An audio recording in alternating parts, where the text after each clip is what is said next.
Okay, I want to start this off with a story because to this day, this still makes me laugh.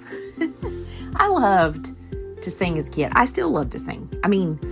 I've always loved singing. My mom had an old organ in the house, and I would sit there hitting whatever keys I could that sounded just right, and I would sing at the top of my lungs. And half the time, I was making up my own songs. And in my mind, I thought they were pretty good, but just something I always loved to do.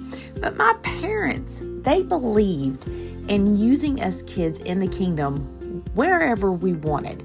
So since I love to sing, my mom let me sing while the kids were being dismissed to Sunday school. And every week they would sing "When the Saints Go Marching In."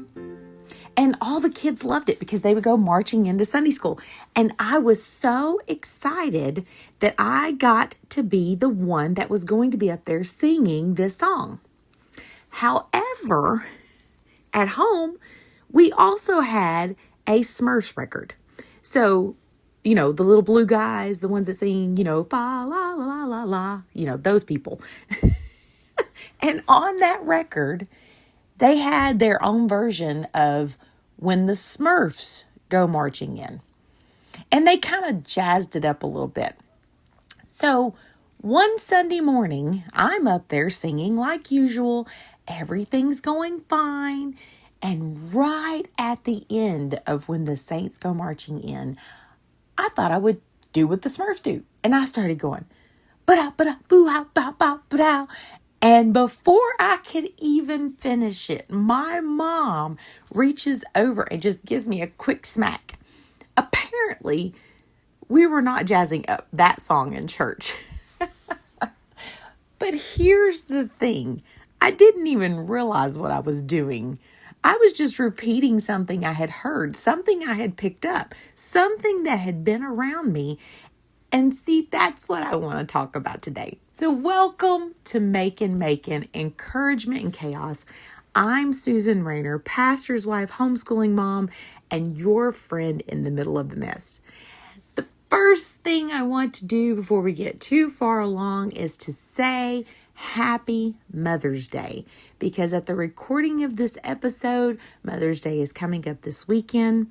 And so I just want to sit here for a minute because I know this day can feel a lot of different ways for a lot of different people.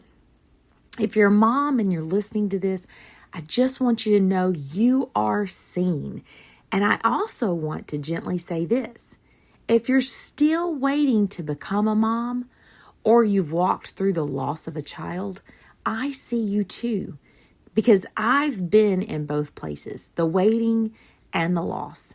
And I know this day can carry a weight that others may not fully understand. Even on the days it doesn't feel like it, on the days when you're tired and you're just trying to get through, on the days when you're questioning if you handled something right, on the days where it feels like everything you're doing is going unnoticed, God sees it. Every prayer, every correction, every time you choose patience when it would have been easier not to, He sees it all, and it matters more than you probably ever realize right now. So today we're talking about faith. Basically, the faith your children are watching. Because whether it feels like it or not, what you are living in front of them is shaping more than you realize. And not just inside your home, but outside of it too. Your children are watching you. People in your church are watching you. People out in the world are watching how you live your life. Not in a judgmental way, but in a what does this really look like kind of way. They're watching how you respond when you're tired. They're watching how you handle frustration. They're watching what you turn to when life feels overwhelming. And that's where faith becomes real. Not in the big moments, but in the everyday ones. And in this episode, I want to talk just a moment about Timothy from the New Testament and how he was affected by the faith of his mother and his grandmother. 2 Timothy 1:5 says, "When I call to remembrance the unfeigned faith that is in thee, which dwelt first in thy grandmother Lois and thy mother Eunice, and I am persuaded that in thee also." That word, unfeigned, means sincere. It means real, not something put on for people to see. It wasn't fake. Timothy didn't just hear about faith. He saw it. He watched it lived out in front of him. It was his grandmother, then his mother, and then it became his. And that kind of faith doesn't come from just one big moment. It comes from being around it consistently. It comes from seeing it show up on the good days and the hard days. It's not built in a day. You've heard that old saying, Rome wasn't built in a day. It's not built in a day. It's built over time. And that's where I think we sometimes miss it. We look for big spiritual moments. Oh, those big prayers, big breakthroughs, big teaching opportunities. But most of life isn't even lived there. Most of the time, God is using just those little ordinary ones. The moments where you're correcting your child and trying to do it with patience. Lord help us. The moment where you're frustrated, but you stop and choose your words carefully.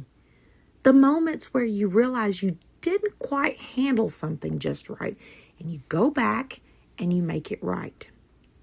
That right there, that's where depth comes in. Because real faith isn't about always getting it right.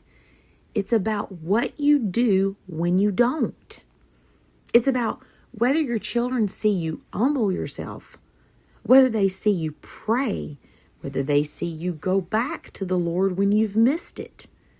That's what sticks. That is what shapes them. And I've seen this play out in my own life more than I realized at the time. I remember sitting in my car, pregnant with my first child, listening to music. I would turn it up and I could just feel her moving inside of me. And I remember thinking, she is going to love music. And I wasn't wrong. See, I led worship while I was pregnant with my children. And now they both love to sing. Our house is full of it. They're always singing, always making noise. And now my daughter stands on the stage with the praise team, worshiping with everything she has. And I can't help but see the hand of God in all of that. But even before that, there were seeds that were being planted in me. I can remember waking up in the middle of the night as a child and I could hear my mom or my dad praying in the living room. They didn't know that I was listening, but I was. And something in me was being shaped. At the time, it didn't feel important. It didn't feel like anything life-changing was happening. But looking back now, I can see those moments were laying a foundation. And that's what I want you to hold on to today.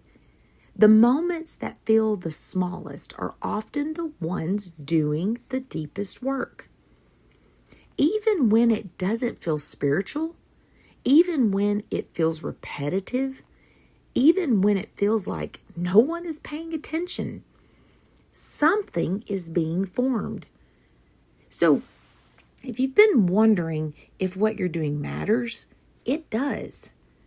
You are shaping more than you can see, not just in your children, but in every space you walk into. Your faith is speaking even when you're not saying a word.